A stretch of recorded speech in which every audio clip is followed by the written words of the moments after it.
Assalamualaikum warahmatullahi wabarakatuh. Perkenalkan, nama saya Nova Ramadhani Putri dengan NIM 24002078 dari sesi 225. Baiklah, pada kesempatan kali ini saya akan tentang komunikasi verbal dan nonverbal. Pengertian komunikasi verbal dalam bahasa kata dasarnya verb, artinya kata. Jadi, komunikasi atau penyampaian pesan atau message atau informasi dengan menggunakan kata-kata melalui rangkaian kata-kata, rangkaian bahasa ke dalam suatu pola yang memiliki arti atau makna tertulis maupun lisan.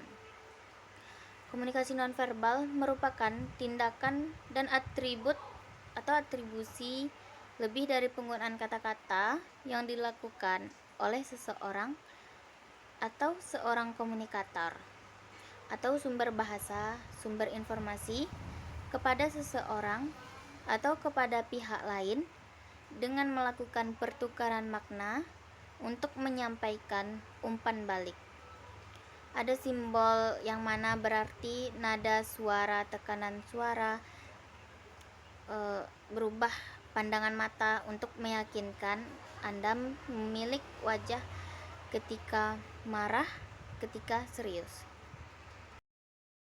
Maka komunikasi itu adalah satu kesatuan, diantaranya adalah nonverbal. Jadi tidak bisa memanfaatkan suara saja. Maka hati-hatilah ketika by phone, karena kadang-kadang kejujuran tidak bisa kita deteksi,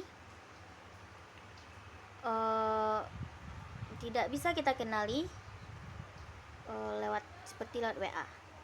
Unsur-unsur penting dalam komunikasi verbal.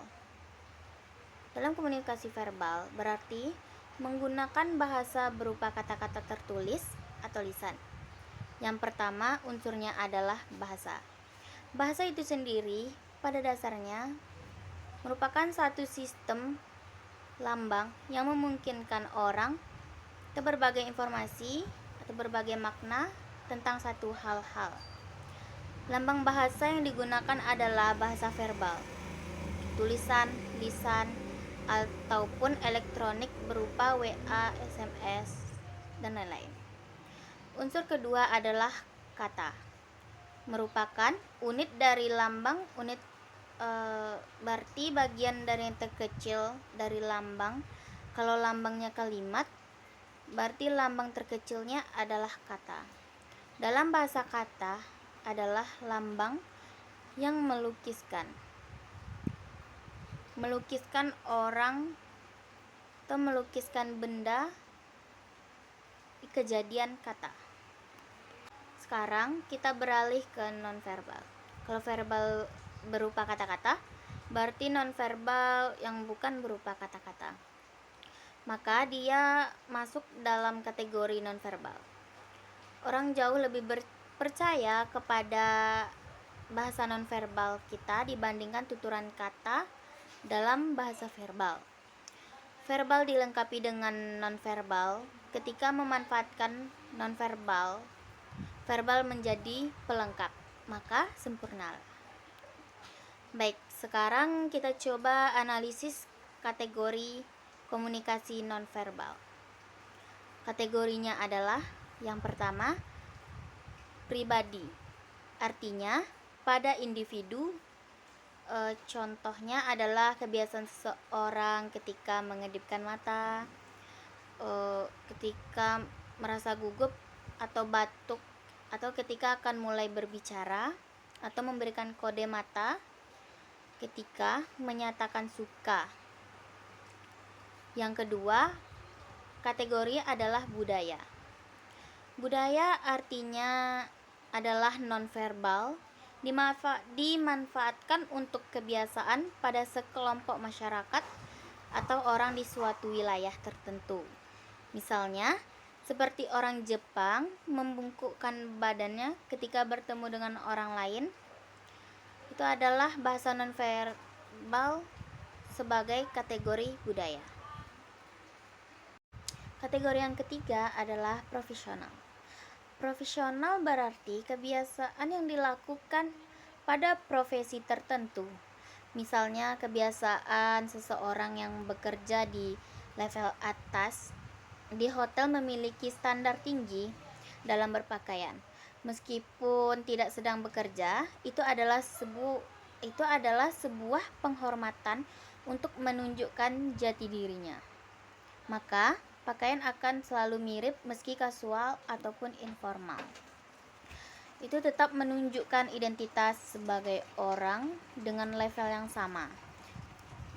Kemudian kategori dari kebenaran umum. Artinya, kebiasaan hampir seluruh manusia di bumi. Kebenaran umum berarti kebenaran memang dilakukan seperti kebiasaan orang yang mengangguk sebagai tanda setuju, itu seperti melambaikan tangan, tanda tidak setuju. Itulah indikasi nonverbal dari sisi kategori. Kebenaran umum yang terakhir yaitu random. Random artinya memang acak atau tidak mengubah pesan. Misalnya seorang berbicara, kemudian ia bersin, maka ia tidak merubah pesan apapun. Sekarang kita bahas fungsi nonverbal. Ini adalah kategori yang disampaikan oleh Jalaluddin yang menyampaikan 5 pesan nonverbal yang dihubungkan dengan pesan verbal. Fungsi pertama disebut sebagai revisi. Revisi itu artinya mengulang. Itu mengulang gagasan, informasi, pesan yang telah disampaikan secara verbal. Misalnya mengangguk setelah bilang iya. Yang kedua, substitusi. Artinya menggantikan lambang-lambang verbal. Jadi apa yang diucapkan secara verbal, tertulis maupun lisan dengan nonverbal. Misalnya tanpa sepatah kata, tanpa berbicara atau mengeluarkan kalimat atau bahasa kata apapun. Ketika memanggil orang, kita langsung melambaikan tangan, apalagi di tengah keramaian. Yang ketiga, kontradiksi. Fungsi kontradiksi yaitu menolak pesan verbal dan memberikan makna lain terhadap pesan verbal. Contohnya, memuji tetapi mencibir. Yang keempat, komplimen. Komplimen yaitu melengkapi atau memperkaya makna pesan dari bahasa verbal dengan penggunaan verbal. Tadi misalnya seperti mimik wajah. Yang terakhir ada aksentuasi, yaitu menegaskan verbal atau menggarisbawahi. Misalnya mengungkapkan betapa jengkelnya Anda dengan memukul meja. Nonverbal ini adalah komunikasi yang dilakukan perusahaan dengan mengikuti tindakan perusahaan, tapi lembaga organisasi manapun dengan mengikuti atau menyelenggarakan kegiatan-kegiatan atau berupa event-event promosi yang merupakan bagian dari komunikasi secara nonverbal yang berkaitan dengan tindakan persuasif yang dilakukan oleh perusahaan. Kemudian komunikasi nonverbal juga dilakukan dengan melakukan interaksi tatap muka dengan konsumen atau dengan khalayak ramai atau dengan masyarakat. Itu bisa dilihat dari cara berpakaiannya rapi dan sopan. Ketika bertemu dengan klien itu mengindikasikan penghormatan atau mengindikasikan level kedudukan atau mengindikasikan kesopanan. Menerima orang lain. Baiklah, hanya itu yang bisa saya sampaikan. Jika ada kekurangan, saya mohon maaf. Assalamualaikum warahmatullahi wabarakatuh.